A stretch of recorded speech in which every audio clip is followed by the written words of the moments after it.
And last time we finished on the story of a woman that we left in the side room, not too sure whether she was completely healed or not.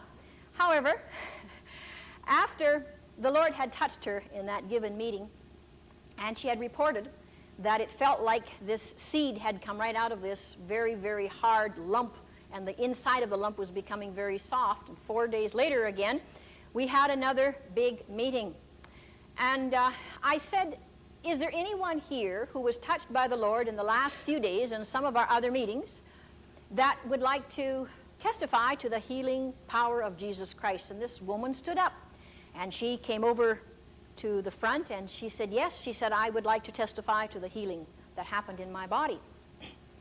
I says, are you sure you were healed? Are you really sure? Well, yes, I was healed. And I says, what were you healed of? And she said, I had a lump on my back. And she says, the lump is gone. I said, you mean to say that you had a lump on your back, and you had tried every medical thing that there was to try on this lump, and you mean to say that, well, listen, honey, I want to know, how long had you had this lump? Well, for years. And it kept getting bigger and bigger, and it was so hard and everything. She says, you know. And I says, well, you know, I just want to be sure. You see what you're trying to tell me here. I says, you can't possibly be the woman that was in that side room in that other building that we were in. You can't be the same person that had that big lump on her back. And she said, yes, I'm that one. Yes, I am. And I says, well, all right.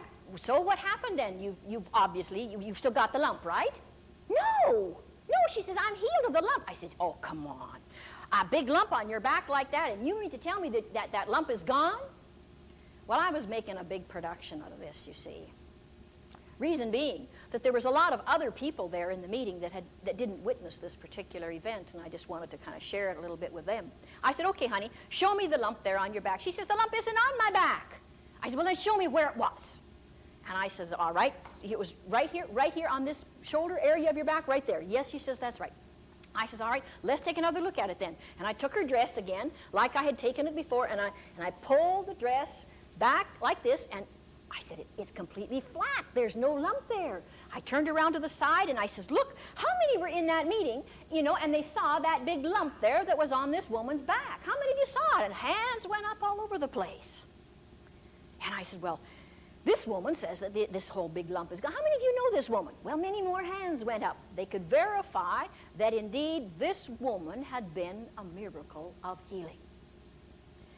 Now, you see, the spoken word, there was the gift of faith that was imparted. Yes, a word of knowledge was also exercised. When I said, there's a woman over here in this other side room that has a big lump on her back. Now, that was the word of knowledge. And when I said, now I want you to come out here, and the Lord Jesus Christ is going to touch you and heal you, that was a word of wisdom and the gift of faith that was imparted, so that now she is going to receive a miracle. Are you following me now? Is it starting to make just a little bit more sense? Because I don't even know that this woman believed at all when she came into the meeting thinking that she would even be healed. She'd carried that lump for so long, so it would be natural for her to think, oh my goodness, that's going to be on the rest of my life. Because medically speaking, it was not going to be healed at all. This is what we're talking about. It's an actual gift that you impart to someone at that given point, just like Peter did and John did at the gate beautiful. We look at another situation when I was in the city of Singapore. And, well, it's a country, Singapore as well. We had a meeting of about 1,500 people at that given time. There was just a sea of faces. I couldn't make out any of the faces towards the back of the room. The place was full right to the doors. And there was a number of young men standing at the back. A lot of young people actually had come back into the back. They were standing there, and they were just sort of viewing the situation, trying to size up everything. But so many people that I really couldn't see any individuals, actually, as picking them out as individuals.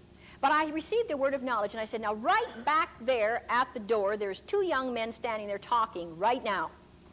And God is healing one of your backs. Your back has been bad, and it's been bad for a number of years, and God is healing your back and touching it. You see, you two fellows have been standing back there, and you think that this is nothing but a hoax. You don't believe a cotton-picking thing that's going on in this meeting tonight, and you just believe it's a big hoax, and you're discussing it right now, and you're making fun of it. But God is still healing one of your backs right now, and you are a miracle of healing. And that's all I said. Now, that was a word of knowledge, and a word of wisdom, and the gift of faith, and the gift of performing of miracles. Because the next night, I said, now, is there anyone here in this meeting who was touched by the power of God the night before? Everything was quiet. Nobody was responding. It was just sort of a dead silence. And I'm wondering, my goodness, there was a number of people that were touched, but is anyone going to own up to one? You know, it's not very easy to come up in front of a bunch of people and testify sometimes. You know, we get sort of scary. We see a lot of people, huh? Do people bother you when you see a lot of faces? Huh? Well, I should try it out, maybe have some of you up here to just to test it and see. So, slowly, a young man got up out of his seat, and he came up to the front, walking, and while he was walking, now this is cement floor with a little bit of tile on it, so you could hear every click of his heel. You could hear every step this young man made, and every eye was on him. He came up to the front, and he said, I was the one last night that you spoke about, and you pointed at the back of the room, and you said, there was 2 young men in here, and we were skeptics, and one of your backs is healed. He said, it was my back. I said, you've got to be kidding. Are you really sure? He said, yes. He said, I felt a hot sensation go through my back. And he said, I knew the power of God had touched me. And he said, I was healed instantly. And he said, the pain left instantly, and I'd carried that pain for years. And right while I'm talking, God is doing something. There is a woman who is sitting on a Chesterfield right now, and God is touching your back. I want you to stand up, honey, because you have been sitting down so much of the time because you can't stand and you can't bend over. I want you to stand to your feet right now and claim your healing, because God is moving, and your back is an instant healing. I want you to write in and tell me about it. Praise the name of Jesus. Now, what happens is this, in this young man, he said, I was the one that had this back problem, and I'm healed. I said, tell me, what is your faith? He said, well, I was a Hindu. I said, what do you mean you was a Hindu? He said, now I believe in Jesus. And I said, praise the name of the Lord God of hosts. You see, this is what miracles are for. It isn't just for the spectacular. It isn't just to say, hey, poof, we've got some power, now we're going to lay on hands, and poof, somebody's going to be healed. A lot of people say, oh, I would love to have the gift of healing. Wouldn't it be nice that in whomsoever I lay my hands, oh, they're going to be healed. Ha, ha, ha. Well, you see, Jesus always sought to do one thing, to glorify his Father, right? And any time he ever ministered, and there were the power gifts exercised, and yes, Jesus had all of the gifts of the Spirit. Someone is questioning that in your heart right now. Jesus was fully God and fully man, and he said, the works I do shall you do also. And he would not expect us to do the same works that he did, excepting that he would equip us with all of the gifts of the Spirit. Right. So, when a person then, this young man then accepted Jesus Christ as his personal Savior, you know, there is a great miracle that takes place there. And while we're not looking for the spectacular to happen for just the spectacular, for just the miracle, it isn't miracles for the sake of miracles. It's miracles and the gift of faith exercised so that we're going to see the glory of God, and he alone is going to be magnified. And that others then will believe in Jesus Christ. This is the whole purpose for healing. This is the whole purpose for any of it. In fact, many times in the campaigns where I have been abroad, we will minister the power gifts of the Spirit.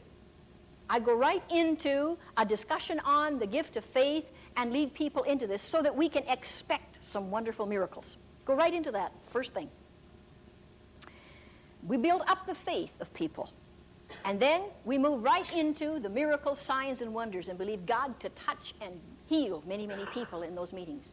Then what do? Is it just to have them come just so that they can be healed? I know that the Lord wants us to be healed and to see miracles. I know that all of this is part of it. But you know, after we come to a certain place, it's like the Spirit of God reveals, now, no more healings. Now I want you to see the manifestation of the greatest miracle of all. And at that point we say, I believe that there are those in here that want to accept Jesus Christ as your personal Savior. And what we do then, we ask those to stand or come to the front, which however it is led of God, and there they accept Jesus into their heart. Now they have seen the power of God. And now they're going to believe. Do you know that in many of these countries, they worship many gods? Some faiths and some beliefs actually believe in millions of gods, and they worship millions of gods. And you know, their gods can't do a thing for them. And they're looking for hope, and they're looking for comfort, and they're looking for something to satisfy them. And when they see the God of all gods touching them and healing them, and their faith is now made alive, and now they've seen the miracle in their own life, what happens? They believe in Jesus. They turn from their other gods. Same thing here in this country. Do you know there are many people looking and searching today for something real? They're running to all kinds of phenomenal, strange things. Anything that's phenomenal, they think, oh yeah, this is good, I'm going to go to that, or that's good, I'm going to run to that. But listen, when we see, as Paul said, he not only came to preach the word, but he said he came with power and demonstration of the word. And they saw the miracles, signs, and wonders via the operation of these gifts of the Spirit, and that's what it's all for. We're now going to go into something very interesting. At least I think it's rather interesting. First of all, there are three kinds of people, or three classes of people in this world. There are the few who make things happen.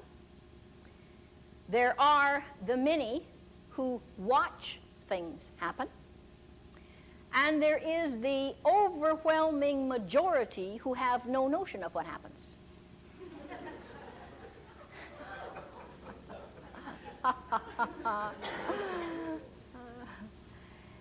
Now, I'm going to believe that you are going to be of those that are going to make things happen.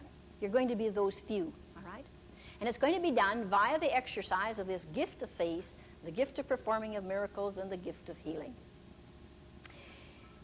We're going to look at some laws. These are, I want you to bear with me for just a few minutes, because as we look at these laws, we're going to see something spectacular. This is going to get us over this, let's say, this scared hump of thinking that, oh my goodness, under my hands, as if I pray for somebody, I could never see a miracle, you see. A miracle is an impossible thing. I don't have the faith to believe for a miracle. I don't have much faith. Now, I'm going to throw something in for free, and I'm always throwing things in for free, I know, but the Bible also tells us that when we pray in the Spirit, and that is building up ourselves in our most holy faith, praying in tongues, praying in another language that you've never learned, that is praying in the Spirit, that we build ourselves up in our most what? Holy faith. Now, if people come under my hands, they say, oh, you know, I want more faith. So I say, oh, Lord, teach them how to pray in the Spirit. See? So as more you learn to pray in the Spirit, the more you're going to have that, what we call expecting kind of faith to believe God for miracles. We're going to look at some laws, the kind of laws that we want to see so that we can understand that this expecting kind of faith is not all that difficult as we understand the spiritual laws. There was this minister who was trying in his sermon to point out the relationship between fact and faith. He says, it's a fact that you're sitting here before me right now and in this church, and it's a fact that I am delivering my sermon. But he said, it's only faith that makes me believe that you're listening to me. We're going to look at some laws. These laws, as I say, bear with me, will you please, while we go through them, and I'm going to be giving you a number of illustrations. It's going to give us some basis to understand the gift of faith and the gift of performing a miracle, so that we're not going to be afraid of it. We're going to be able to exercise this and see these things happening under our own hands. We'll look first at the law of compensation. What is the law of compensation? Anybody have any idea what the law of compensation is? Well, it is that which says, whatsoever a man soweth, that shall he also reap. You sow corn, you'll reap corn. You sow wild oats, you'll reap wild oats. You sow discord, you'll reap discord. You sow love, and you'll reap love. You sow kindness, and you'll reap kindness. You reap what you sow. There's a law of compensation. Whatsoever a man sows, that shall he also reap. We're going to look at another law here, which we call the law of buoyancy. Buoyancy. This says that an object should float. I want you to stop and think for just a moment regarding this law. You know, when I go out to the Pacific Ocean and I take a little pebble and I throw it into the water, what happens to the pebble? The pebble sinks down to the bottom, right? If the water's clear enough and it isn't dirty and muddy and polluted, you can see it. So it sinks down to the bottom. Now I can go out also to the Pacific Ocean and I can see a big ocean liner. This ocean liner weighs tons and tons and tons. It's made of heavy steel. And yet, you know, it's out there on this water, and it's how many times? Well, you can't even hardly measure the weight in comparison to that little pebble. Now, the little pebble sinks. But that big ocean liner stays afloat. And it's so much heavier. Why does that ocean liner stay afloat and the pebble sink? Well, it's got something to do with this law of buoyancy. And that law is, according to scientific terms, the buoyant force on an object is equal to the weight of water it displaces. Now, some of you who are scientifically minded and are very knowledgeable up here can understand that law perfectly. Personally, I only know by way of what I see that ship is going to float and the pebble is going to go down under the water. But it's got something to do with the law of buoyancy that causes an object to float. These laws are written here in the Scriptures, and if you'll turn to 2 Kings chapter 6 and verses 4 through to 7, we will see something here about a law, and we're going to wonder a little bit about it. So he went with them. Now this is talking about Elisha, and they were going out by the river and they're doing some work. And he says, when they came to Jordan, they cut down wood. And as one was felling a beam, an axe head fell into the water, and he cried and said, Alas, master, for it was borrowed. And the man of God said, Well, where did it fall? And he showed him the place. And he cut down a stick and cast it in thither, and the iron did swim. Therefore said he, Take it up unto you. And he put out his hand and took it up. Well, what are you going to do about that? Now, you know, some of you are working out in the timbers and logging and so on, and you lose your axe head. I mean, it goes into the water. You know it goes into the water and is going to sink and stay sunk. But what about this? The axe head went down into the water, and it didn't come up until something was done. And Elisha spoke a certain word, and he said, You throw in a piece of stick, and it says the axe head came up. Now, I'm going to ask you a question right now, in which case I'm going to ask you this question for a number of times, and I don't want you to answer it out loud. Please don't answer it out loud, but think about it, because I'm going to ask it a number of times. Is what happened here contrary to nature? And I want you to come back next time, and we'll give you some more answers on it.